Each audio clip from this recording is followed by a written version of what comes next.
Hi, this is Jason Ingle, and this is the one big thing for the month of August 2010 in Asheville real estate.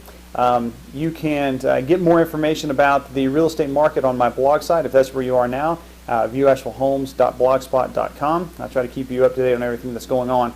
I mentioned I just got through wrapping up doing the video edition of the Asheville Market Report, and I mentioned in there that I dissected the market a little more in depth with relation to some of the areas and what was really going on geographically in the county. And something I stumbled across, I didn't really stumble across, but really thought was interesting as I looked through the numbers for the month of August, as I compared the numbers for the month of August with the numbers from the same month in 2009, and certainly with last month, and looking at them geographically, I noticed that one area really stood out in particular, and that was the western part of Buncombe County.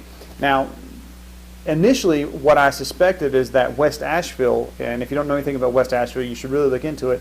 West Asheville was doing well because it catered to the first-time homebuyer segment in Asheville here, and with the tax incentives that have been given out, I suspected that that area would probably have boomed. But doing a little further research, I found out that it was not just the city section of West Asheville. It was actually extending all the way out into Candler, which is the little township further west outside of the city limits.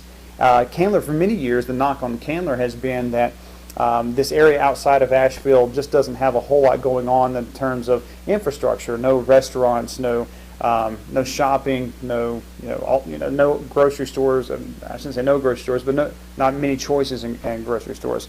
And what has happened over the past year or so is one of the major thoroughfares, Sand Hill Road, which reads right through Candler, has undergone some widening, and just recently there was a low-key announcement, which I thought was interesting, of a large-scale development going in on the Sand Hill Smoky Park Highway intersection.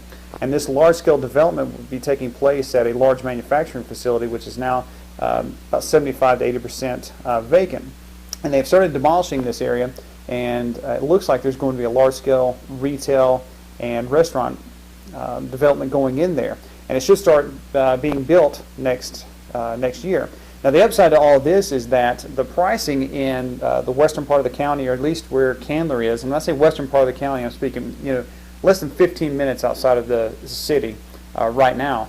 The great upshot of this is the piece that Candler is missing to really make it become something established. There's a great development already in there, a housing development which is Biltmore Lake. And we've seen a lot of infrastructure leanings out there, people looking to do some bigger things out there. So I think this is the one piece of the pie. Not to mention, I think that when they develop this piece, there's another piece right across Sand Hill Road owned by another developer, which has been sitting there for a while, that I think is going to take off as well. So you're looking at two major developments probably over the course of the next 5 years in Candler, which will fill in the one void that I think most people are looking at when they go to explore the Candler area, which is just that lack of entertainment that really people look for. Even considering it's only 15 minutes outside the city limits, people want something closely contained to where they are, and I think this is probably going to bring that.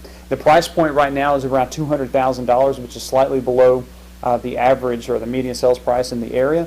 The price point versus the median asking price are very close together, so people out there are doing a very good job of pricing their properties where they should be in order to sell, as opposed to some areas where there are a lot of inflated prices. So you owe it to yourself to maybe take a look at this area, really delve into it, and if you're looking for like the next big thing or the next area to explode, I think this is probably poised to be one of those areas. As people really kind of dive into the West Asheville market inside the city, and then the Candler market right outside the city, I believe it's going to be a place worth looking at, and the prices are good right now. So that's the one big thing for the month of August. I hope that you'll continue to tune in and check these out. Again, you can visit my blog site, viewashevillehomes.blogspot.com. You can contact me anytime via phone or email. Ask me any questions that you want about the Asheville market. I'm always happy to help out. Thanks a lot.